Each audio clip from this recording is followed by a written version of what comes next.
Judges 1. After the death of Joshua, the Israelites inquired of the Lord, "Who shall go up first for us against the Canaanites to fight against them?" The Lord said, "Judah shall go up. I hereby give the land into his hand." Judah said to his brother Simeon, "Come up with me into the territory allotted to me, that we may fight against the Canaanites. Then I too will go with you into the territory allotted to you."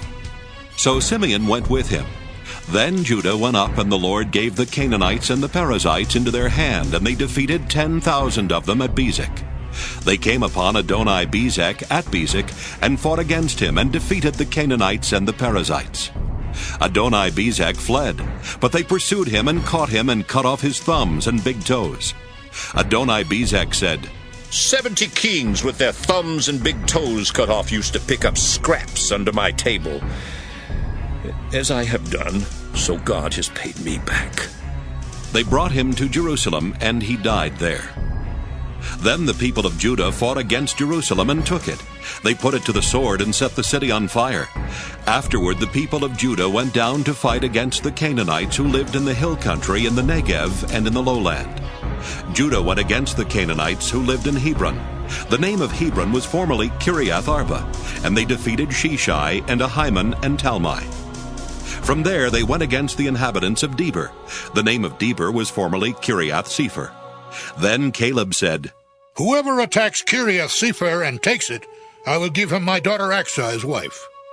And Othniel, son of Kenaz, Caleb's younger brother, took it, and he gave him his daughter Achsah as wife. When she came to him, she urged him to ask her father for a field. As she dismounted from her donkey, Caleb said to her, "What do you wish?" She said to him, "Give me a present. Since you have set me in the land of the Negev, give me also Gulath Mayim." So Caleb gave her Upper Gulath and Lower Gulath. The descendants of Hobab the Kenite, Moses' father-in-law, went up with the people of Judah from the city of palms into the wilderness of Judah, which lies in the Negev near Arad.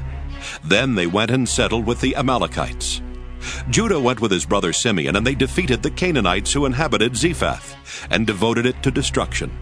So the city was called Hormah. Judah took Gaza with its territory, Ashkelon with its territory, and Ekron with its territory. The Lord was with Judah, and he took possession of the hill country, but could not drive out the inhabitants of the plain, because they had chariots of iron.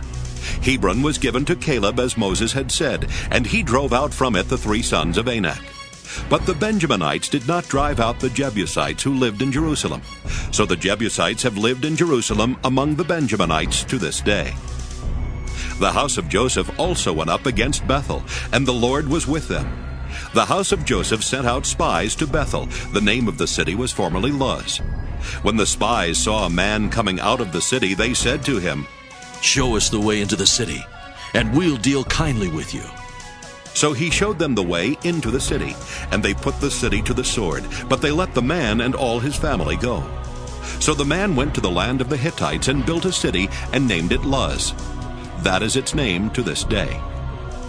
Manasseh did not drive out the inhabitants of Beth-shean and its villages, or Taanach and its villages, or the inhabitants of Dor and its villages, or the inhabitants of Ibleam and its villages, or the inhabitants of Megiddo and its villages. But the Canaanites continued to live in that land. When Israel grew strong, they put the Canaanites to forced labor, but did not in fact drive them out. And Ephraim did not drive out the Canaanites who lived in Gezer, but the Canaanites lived among them in Gezer. Zebulun did not drive out the inhabitants of Kitron, or the inhabitants of Nahalal, but the Canaanites lived among them and became subject to forced labor. Asher did not drive out the inhabitants of Akko, or the inhabitants of Sidon, or of Alab, or of Akzib, or of Helba, or of Aphik, or of Rehob. But the Asherites lived among the Canaanites, the inhabitants of the land, for they did not drive them out. Naphtali did not drive out the inhabitants of Beth-Shemesh, or the inhabitants of Beth-Anath, but lived among the Canaanites, the inhabitants of the land. Nevertheless, the inhabitants of Beth-Shemesh and of Beth-Anath became subject to forced labor for them. The Amorites pressed the Danites back into the hill country. They did not allow them to come down to the plain. The Amorites continued to live in Har-Heres in Ajalon and in Shaalbim, but the hand of the house of Joseph rested heavily on them, and they became subject to forced labor. The border of the Amorites ran from the ascent of Akrabim from Selah and upward.